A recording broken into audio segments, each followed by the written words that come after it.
नमस्कार, मैं डॉक्टर हिमानी भाटिया राजकीय स्नातकोत्तर महाविद्यालय बारा हिंदी विभाग में कार्यरत हूँ।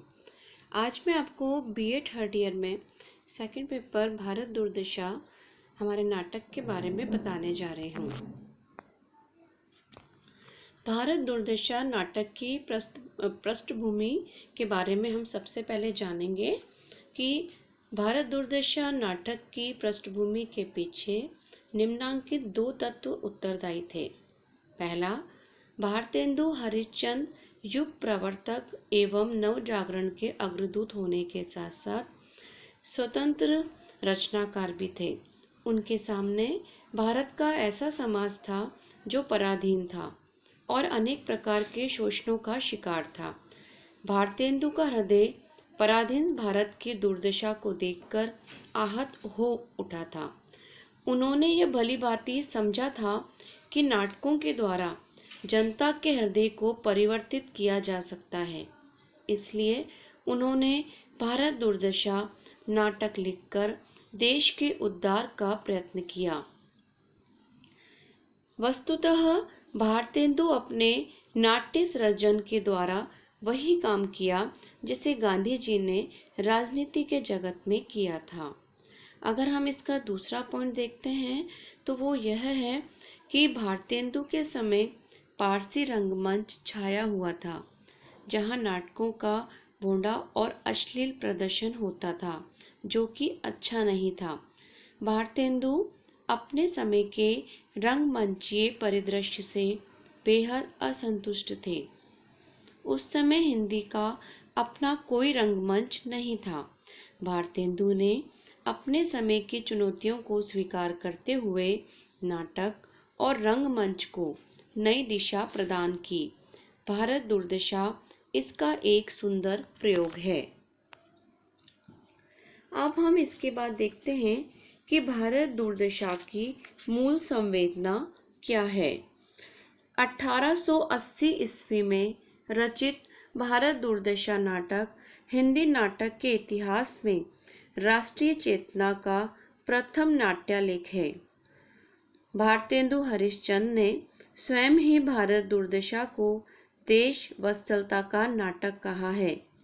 आज की शब्दावली में जो राष्ट्र प्रेम है वही भारतेंदु की देश वत्सलता है। जैसा कि शीर्षक से स्पष्ट होता है कि भारत दुर्दशा नाटक की मूल चेतना है।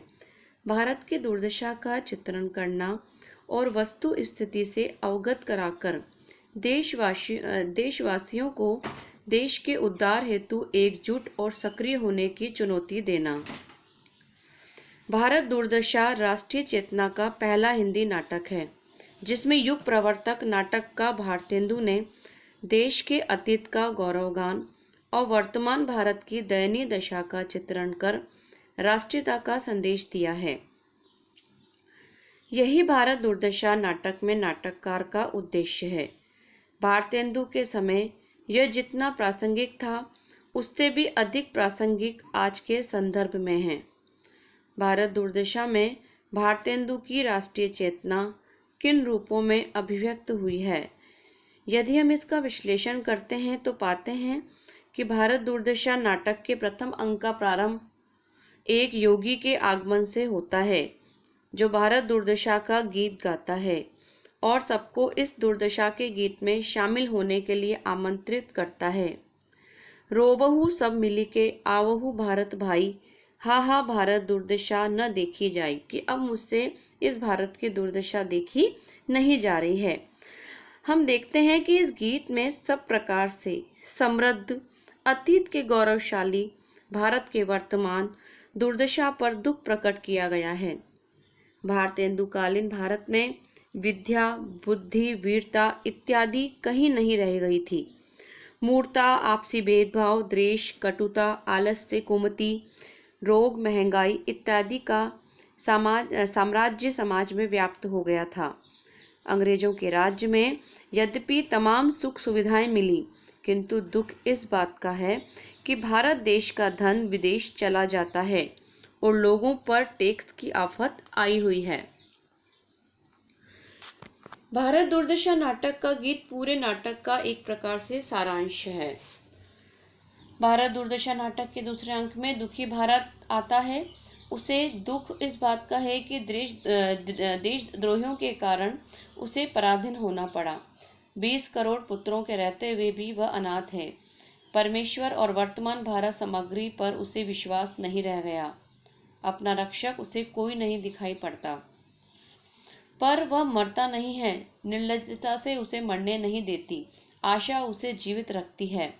नाटक के तृतीय अंक में भारत दुर्दशा पात्र आता है और रोग, अकाल, आलस्य, महामारी, महंगाई, टैक्स इत्यादि के द्वारा वह भारत को भूखे मारने का संकल्प करता है। वह सत्यानाश फौजदार को बुलाता है, जिससे सूचना मिलती है कि उसने अपनी फौज के द्वारा भारत को पहले से ही घेर रखा है।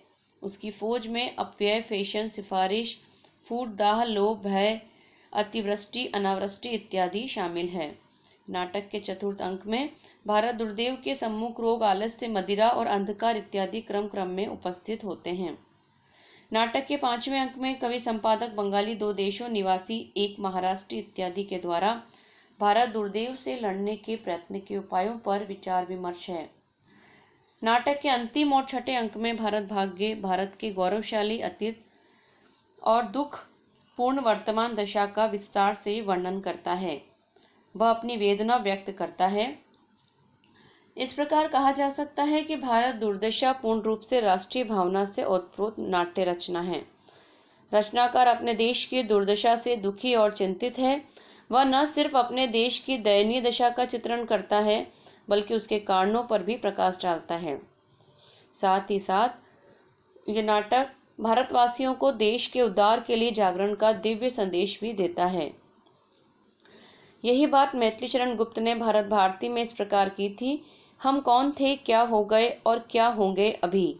भारत भारती की रचना के 35 वर्षों के पश्चात इन्हीं प्रश्नों को भारतेंदु ने भारत दुर्दशा नाटक में व्यक्त किया है।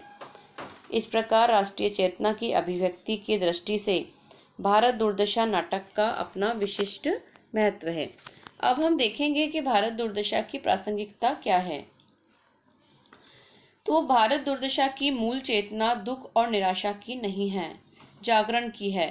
भारतीय नवजागरण के अग्रदूत भारतेंदु हरिश्चंद्र भारत दुर्दशा के माध्यम से पराधीन देश की जड़ता तोड़ना चाहते हैं, उसे जगाना चाहते हैं।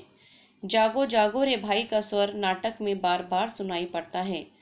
भारतेंदु जब देशवासियों के आलस्य, कर्तव्यहीनता, अंधविश्वास, रूढ़िवादिता इत्यादि पर व्यंग करते हैं, तो इस व्यंग के पीछे वे जन चेतना को झकझोर करके जगाना चाहते हैं। भारत भाग्य से आत्महत्या कराकर भी वे यही कहना चाहते हैं कि भाइयों, तुम्हारा देश मर रहा है, अब भी तो चेतो, अब तो जागो।